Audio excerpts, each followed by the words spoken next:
राहुल गांधी ने कह तो दिया कि आप लिख कर ले लो, आपको इंडिया गठबंधन गुजरात में हराने वाला है। क्या यह मुमकिन हो पाएगा? नमस्कार, आप देख रहे हैं VUA न्यूज। मैं हूं आपके साथ अनुष्का पवार। आपको बता दें, इन दिनों लोकसभा चुनाव के नतीजों से विपक्ष में जोश भरा हुआ है और जो सबसे ज्यादा असर देखने को मिल रहा है वह नेता प्रतिपक्ष राहुल गांधी में दिखाई दे रहा है। तभी तो वे गुजरात को बीजेपी के हाथ से छीनने की बात कर रहे हैं।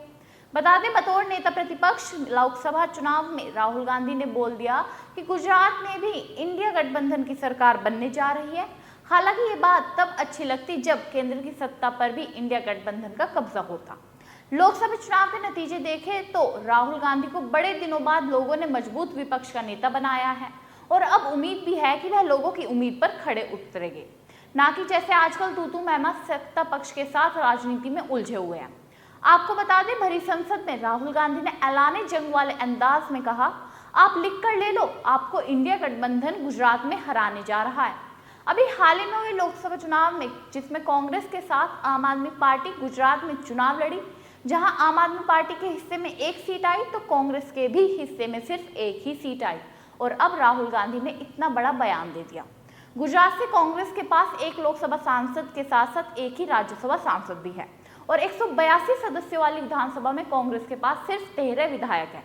2022 के गुजरात विधानसभा चुनाव के बाद अभी तक 4 विधायक कांग्रेस छोड़कर बीजेपी में जा चुके हैं और लोकसभा नतीजे के हिसाब से देखें तो विधानसभा चुनाव का अंदाजा लगाने की कोशिश की जाए तो महाराष्ट्र ही ऐसा राज्य है जहां कांग्रेस का प्रदर्शन सबसे बढ़िया रहा। कांग्रेस महाराष्ट्र में सबसे ज्यादा 13 लोकसभा सीट जीतने में कामयाब रही। हालांकि हरियाणा में बीजेपी के साथ कांग्रेस का मुकाबला बराबरी का जरूर रहा, लेकिन झारखंड में इसका उल्टा देखने को मिला। कांग्रेस और हेमंत सोरेन की पार्टी JAMM मिलकर भी बीजेपी को गठबंधन से पीछे नहीं रह पाई। बीजेपी गठबंधन को झारखंड में जहां 9 सीट मिली तो वहीं कांग्रेस को 2 और झारखंड मुक्ति मोर्चा को 3 सीटों से ही संतोष करना पड़ा। और यह भी जरूरी नहीं है कि विधानसभा चुनाव के नतीजे भी लोकसभा चुनाव जैसे हो। फिलहाल संसद में राहुल गांधी का ऐसे बनाम नरेंद्र मोदी का जो मुकाबला चल रहा है वह सही पैमाशी में तो उसकी विधानसभा चुनाव में ही हो सकेगी। किसकी राजनीति सही चल रही है और किसकी खराब, अभी गुजरात की बात तो बाद में करेंगे क्योंकि गुजरात दिल्ली से भी दूर है और चुनाव भी बहुत समय बाद है।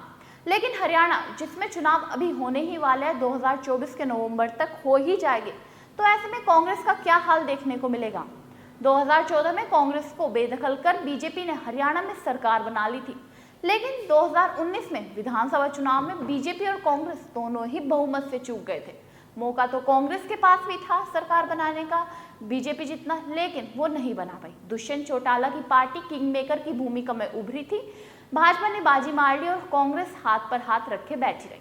इस बार बीजेपी और JJP का गठबंधन टूट चुका है। ऐसे में कांग्रेस और बीजेपी में भी मुकाबला है। जाहिर है कांग्रेस के पास बीजेपी को चैलेंज कर बीजेपी को सत्ता से बाहर करने का बड़ा मौका भी सामने नजर आ रहा है।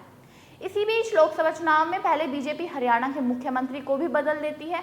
मनोहर लाल खट्टर जो पहले मुख्यमंत्री थे उन्हें मोदी कैबिनेट में शामिल कर दिया जाता है और नयाब सिंह सैनी को नया मुख्यमंत्री बनाया जाता है। अब आप हमें कमेंट करके बताइए कि क्या जो राहुल गांधी ने चैलेंज किया है मोदी जी को वह पूरा हो पाएगा। आपको क्या लगता है, कमेंट करके जरूर बताएं। ऐसी तमाम खबरों के लिए हमारे साथ जुड़े रहिए VUA न्यूज पर।